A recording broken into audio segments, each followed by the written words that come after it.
two areas of distinction I want to make today that people often overlook on the rolls in Systema. And that is that, first, is there are two ways of rolling.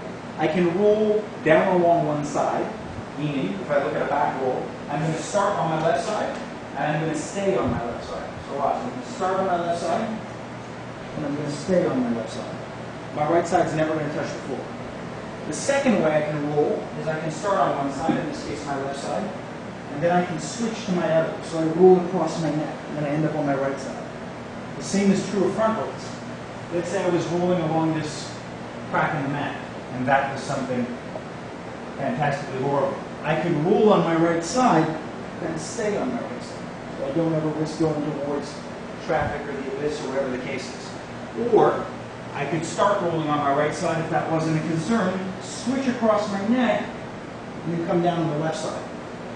Most of us aren't aware of this. We roll and we have a preference. We have a preference we're not even aware of. We only roll one way. And you're not going to, in all likelihood, be equally good at both. But particularly for balancing your body movement, your mobility, and for health applications, it's good to work both. So when we work backwards now, what I'm going to ask you to do is just become aware of how you're rolling. Sometimes if the stomach is larger, or if it's tense, or if you've got a bad back, you'll be more prone to staying on one side. If you have a stiff neck or any injuries in the shoulders, you'll sort of come up and then flop sideways. And that's okay. You can make that smoother. It's very possible to roll just on one side and be extremely smooth. It's very possible. You don't have to roll diagonally to be smooth. Sometimes you might not want to roll diagonally. But if I do roll diagonally, it requires more involvement of the sort of upper back and the neck. So if I start on the right side and switch to the left side, it's quite different. So I'm going to ask you, just take a second or two to roll, start on any side, really be aware of the side roll, and then slowly, like that lazy leg lift, come up and see, are you switching sides? Or are you staying on the same side? That's one area of distinction. Either we're rolling same side or diagonal switch.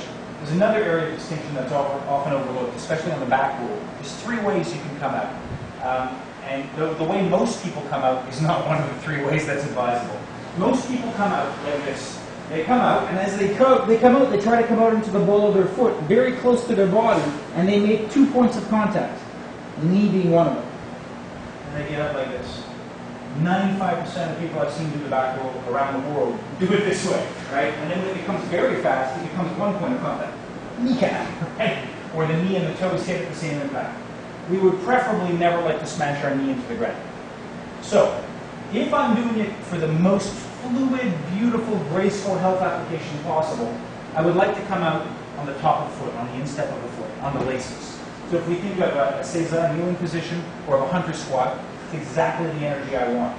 So when I come out, if I'm coming out on one side, think of, and I don't want to slide my foot on the mat, I'll get horrible mat burn. So being barefoot on asphalt or on mat is actually very good for teaching you good mechanics.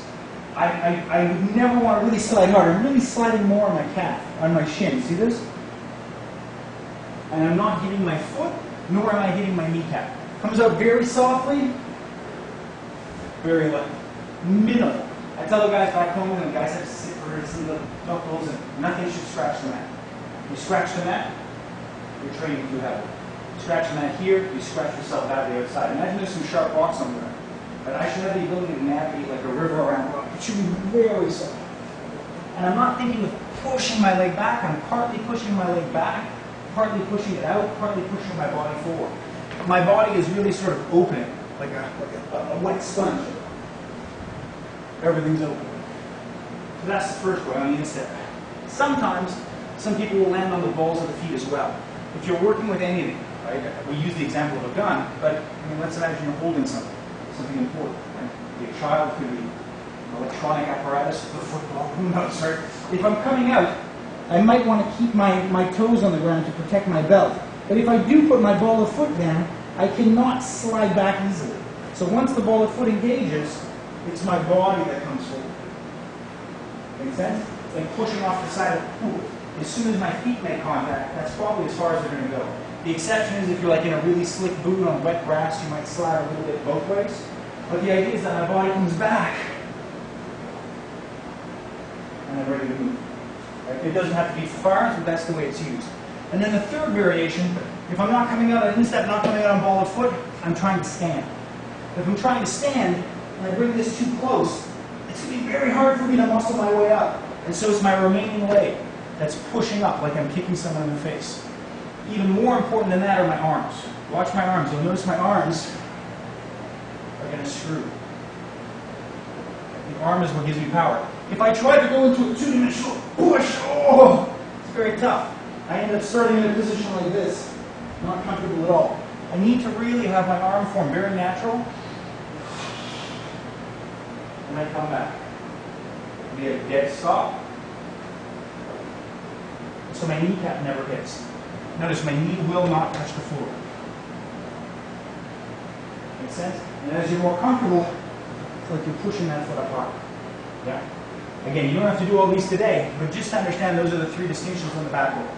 Coming up, ball of foot, body comes forward, or the most fluid, instep. Yeah? Not ball of foot, knee spike. And it's okay if you're doing it here, and you can realize it and you get rid of it. It's on the floor, unforgiving. That's fine.